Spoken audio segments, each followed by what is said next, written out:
बुधवार के दिन अगर शंकर पर 1 लोटा पानी चढ़ाया जाता है तो जिन लड़कियों का विवाह नहीं हो रहा, जिन बच्चों का विवाह नहीं हो रहा, उन बच्चों के भी विवाह हो जाते हैं। हमारा कुंदकेश्वर महादेव का ही वर्णन किया गया। जिन बेटों की कोई 30 साल का हो गया, 35 साल का हो गया, 42 साल का हो गया, विवाह नहीं हो रहा, लड़की 35-36 साल की हो गई, 40 वर्ष की हो गई, 27 साल की हो गई, विवाह नहीं हो रहा, बहुत चिंता में हो, बहुत टेंशन में हो, तो शास्त्र कहता है, हमारा शिव महापुराण का कथा वर्णन करती है, हाथ में 2 लोटा जल,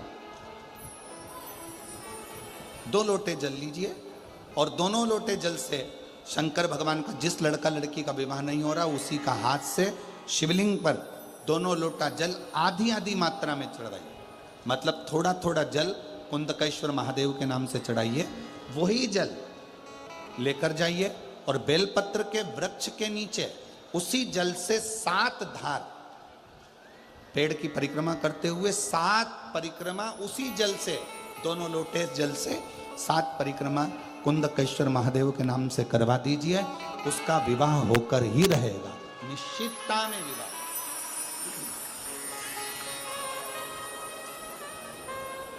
कुछ महीने, ज्यादा से ज्यादा 3 महीने, 3.5 महीने, किसी भी छठ के दिन, चाहे अंधेरी की छठ हो, चाहे उजाले की छठ हो, किसी भी छठ के दिन अगर षडानंद कार्तिकेय जी महाराज का नाम लेकर 6 बेलपत्र और उस 6 बेलपत्र पर 6 दुर्वा, 6 पुष्प, 6 अक्षत के दाने रखकर षडानंद कार्तिकेय बाबा के स्मरण कर कर शिवलिंग की जो जलाधारी है, उस जलाधारी पर जहाँ अशोक सुंदरी का स्थान है, उसी के पास में कार्तिकेय जी का स्थान है। किसी भी छठ पर यदि आप बाबा को वो बेलपत्र, वो दुर्वा, वो पुष्प, वो अक्षत का दाना 6 समर्पित करते हैं, किसी भी छठ के दिन, षष्ठी के दिन स्कंद भगवान का नाम लेकर, स्कंदेश्वर बाबा का नाम लेकर, कार्तिकेय बाबा का नाम लेकर यदि समर्पित करते हैं, तो जिंदगी में कितना भी कर्जा हो, वो कर्जा 3 महीने के अंदर समाप्त होता ही है। कितना भी कर्जा, साथ में आपका परिश्रम, साथ में आपकी मेहनत और आपकी दृढ़ता कि स्कंद भगवान के अगर केवल स्कंद पुराण को भी कोई जीव श्रवण कर लेता है तो मृत्यु, जीते जी भी उसके लिए मार्ग प्रशस्त होकर एक बार वो भगवान का दर्शन भले वो किसी रूप में करे, पर मरने से पहले उसको ऐसा महसूस होता है कि मैं वैकुंठ का दर्शन कर कर आया हूं। ये उसको भान होता है स्कंद पुराण को मात्र श्रवण कर लेने से,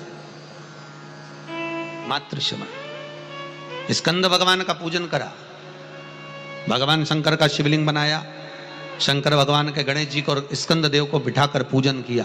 इतना पूजन करा विश्वामित्र और सत्याव्रत ने, इतना पूजन करा, भगवान विष्णु ने कहा नया रास्ता बना दिया जाए। विश्वामित्र जी ने धर्म से स्कंद देव से कहकर एक मार्ग का निश्चय किया। उस मार्ग पर राजा सत्याव्रत चलकर जाने लगे। जब थोड़ी दूर पर राजा सत्याव्रत पहुंचते से उसी समय पर इंद्र को जलन होने लगी कि जीते जी तो कोई आ ही नहीं सकता, तो ये मरा हुआ ये जीते जी कैसे आ गया। इतने में इंद्रदेव ने उसी समय राजा सत्याव्रत को ऊपर से नीचे धक्का मार दिया। धक्का दिया, राजा सत्याव्रत नीचे आ गया। वैकुंठ के मार्ग से धक्का देकर राजा सत्याव्रत को नीचे फेंक दिया।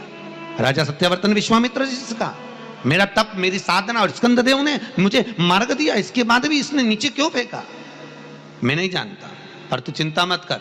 विश्वामित्र जी ने कहा फिर स्कंद देव की पूजन कर। महाराज, एक बेलपत्री, एक तुलसी, एक बेलपत्री, एक तुलसी, एक बेलपत्री, एक तुलसी स्कंद देव को चढ़ाया गया। और जब बेलपत्र और तुलसा चढ़ाया गया, स्कंद देव प्रसन्न हो गए महाराज, और प्रसन्न होकर कहा, भगवान नारायण को याद किया। भगवान विष्णु ने कहा मांगिए क्या चाहिए। स्कंद देव ने कहा एक काम करो, वैकुंठ तो दुनिया जाती है, इनके लिए अलग वैकुंठ का निर्माण करा जाए, अलग से वैकुंठ बनाया जाए। वैकुंठ लोक और मृत्यु लोक के बीच में एक वैकुंठ बना दिया गया और उस वैकुंठ पर मार्ग प्रशस्त करा सत्याव्रत के लिए। जब राजा सत्याव्रत के लिए मार्ग प्रशस्त करा, तब भगवान विश्वामित्र को लगा कि वैकुंठ तो हवा में टंग रहा, कहीं वापिस सत्याव्रत ऊपर चढ़ा और नीचे गिर गया तो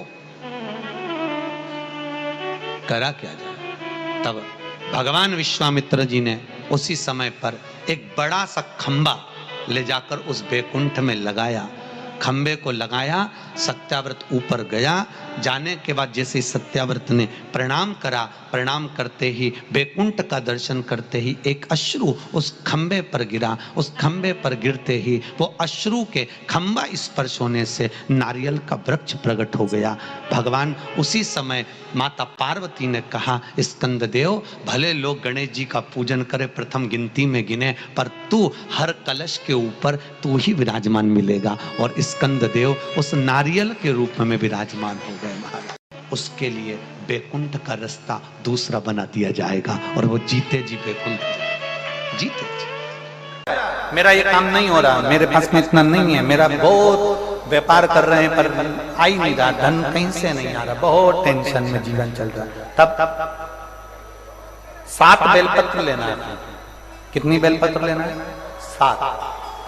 7 बेलपत्र में से सबसे पहली बेलपत्र, घर से जब चलो तो घर के पास में जो घर के अंदर रसोई घर में मटका होता है, क्या बोलते हैं यहाँ पर, हंडा, मटका, गगरा, घड़ा, जिसमें तुम पानी भरते हो, टंकी, बाल्टी, जो भी होता है रसोई घर में जो पानी भरते हो तो पीने के, हंडे में, बॉटल, उसमें टंकी में, जिसमें भी तुम भर के रखते हो, एक बेलपत्र उस हंडे के पास में, मटके के पास में वहां रखना है।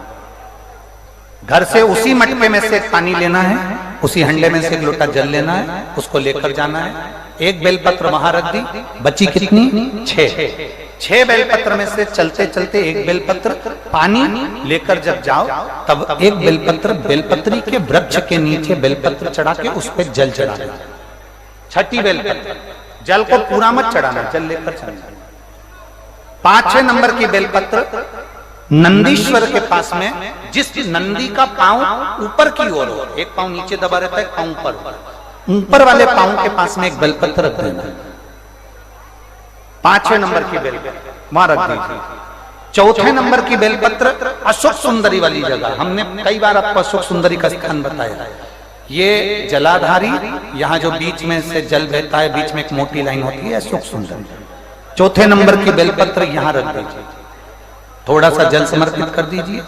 3रे नंबर की बेलपत्र, यहां बैठकर जल चढ़ा रहे हो तो यहां रखो, यहां बैठकर जल चढ़ा रहे हो तो यहां रखो, यहां बैठकर चढ़ा रहे हो तो यहां रखो। मतलब पार्वती जी का जो हस्तकमल है उस पर रखना और उस पर जल चढ़ाना। 3रे नंबर में। 2रे नंबर की बेलपत्र शंकर भगवान का जो शिवलिंग है उसके ऊपर बेलपत्र को रखना है। बेलपत्र की जो डंडी है, आप बैठे हो वहां पत्ती का मुंह होना चाहिए, डंडी का मुंह तुम्हारे ठीक विपरीत। बेलपत्र यहां रखें। 2रे नंबर जल चढ़ाएं।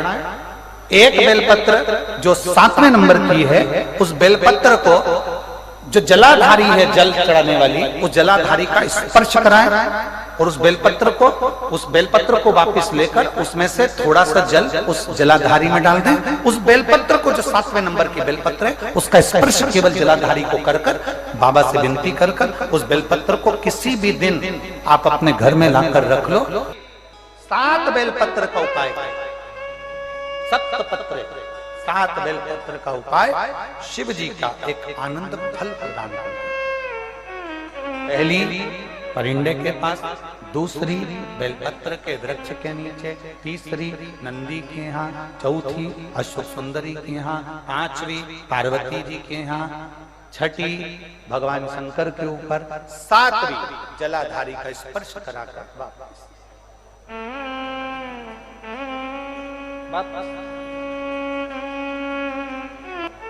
जल कितनी जगह चढ़ेगा?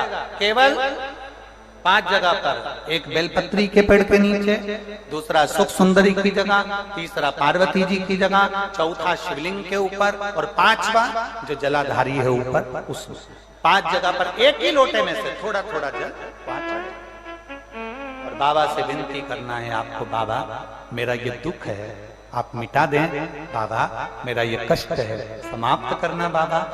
कोई तुमसे कहे कि घर में शिवलिंग नहीं रखना, समझ लेना वो मूर्ख बना रहा है। घर में शिवलिंग होना चाहिए।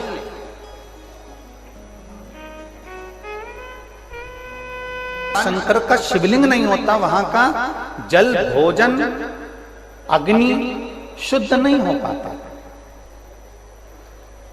शुद्धता का भाव नहीं दे पाता। और एक और बात अपने अंदर उतार के रख लो, जितने लोग टीवी चैनल के माध्यम से सुन रहे हैं और जितने लोग पवित्र भूमि पर सुन रहे हैं और जितने लोग पूरे देश और विदेश में इस आस्था चैनल से और फेसबुक यूट्यूब से कथा सुन रहे हैं, बहुत ध्यान देना। सारे देवताओं की प्राण प्रतिष्ठा करना पड़ती है। राम जी की प्राण प्रतिष्ठा करना पड़ेगी, भगवान कृष्ण की प्राण प्रतिष्ठा करना पड़ेगी, देवी जी की प्राण प्रतिष्ठा करना पड़ेगी। कोई देवता हैं, शनि महाराज हैं, कोई देव हैं, इनकी प्राण प्रतिष्ठा करना पड़ेगी। पर केवल एक देव अधिदेव महादेव नर्मदेश्वर महादेव कैसे होते हैं जिनके प्राण प्रतिष्ठा की भी जरूरत नहीं पड़ती। स्वयं दुर्गा जो उत्पन्न हुई है, इसमें इतना बल कहां से आ गया? शंकर भगवान बोले रहे, ओ इंद्र, तुम्हारे अमृत से भी बड़ी प्रबल है ये दुर्गा।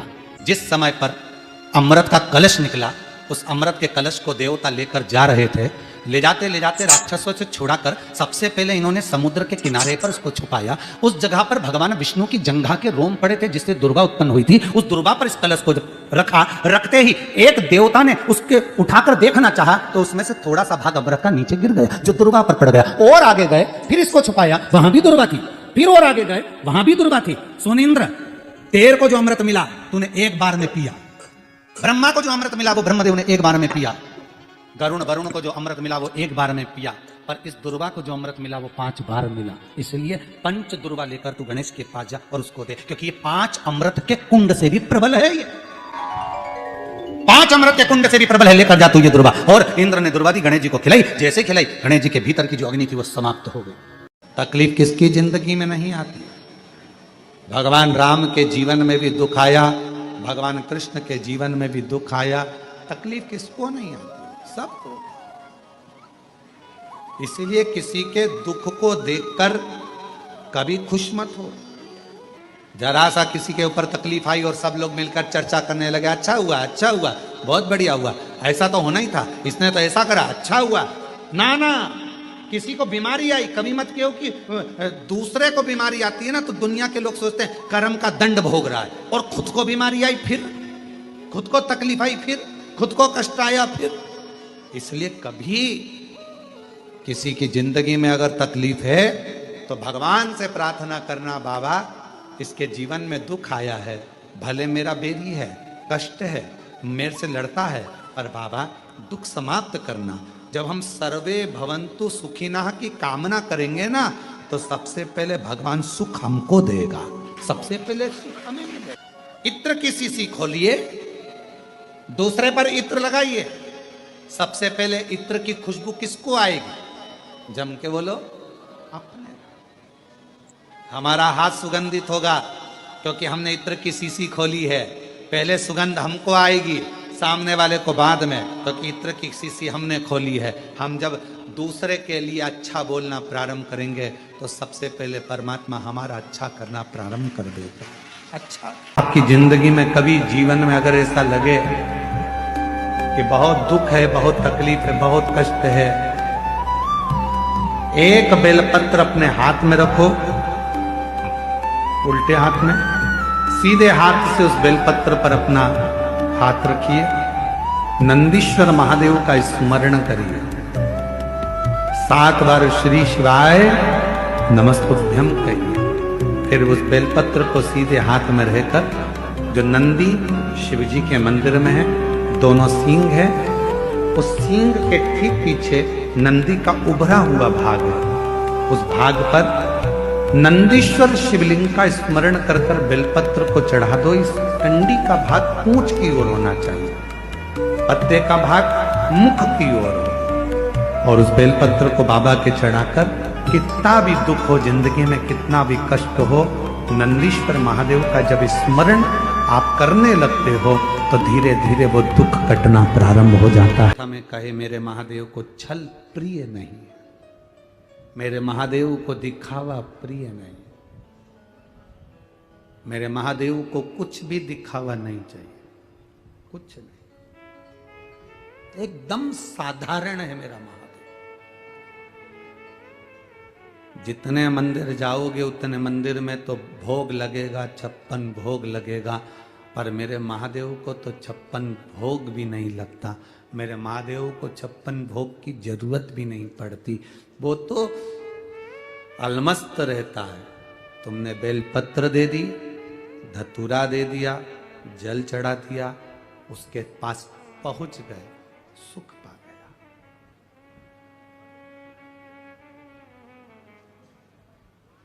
पत्नी में, बच्चों में और घर की बुजुर्ग मां में एक अंतर बहुत बड़ा है, बहुत बड़ा। पति बाहर गया, दुकान गया, ऑफिस गया, बाहर गया, पति आता है तो पत्नी पति का मुख देखती है। क्या देखती है? बोलो, जम के बोलो। मुख देखती है, मेरा पति आया। पति जब घर आता है तो बच्चे अपने पिता का हाथ देखते हैं, उसके हाथ में क्या सामान है, मेरे पापा क्या लेकर आए। पत्नी पति का मुख देखती है, बच्चे पिता का हाथ देखते हैं, और घर की बुजुर्ग मां अपने बेटे का पेट देखती है, मेरा बेटा भूखा तो नहीं। घर की बुजुर्ग मां पेट देखती है।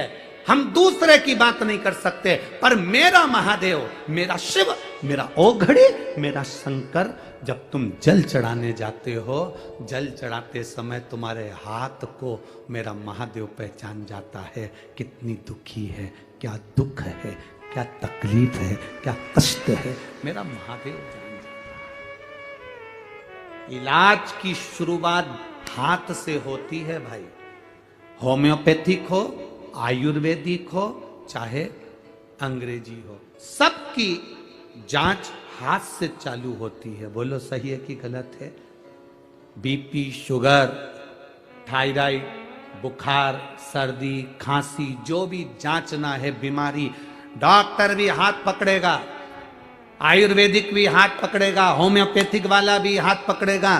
जांच हाथ से चालू होती है। इसलिए आपसे बार बार कहते हैं कि 1 लोटा जल महादेव को चढ़ाने जाओ, क्योंकि ये जांच हाथ से होती है। महादेव जल चढ़ाते समय हाथ देख लेता है, इसको तकलीफ क्या है, इसको कष्ट क्या है,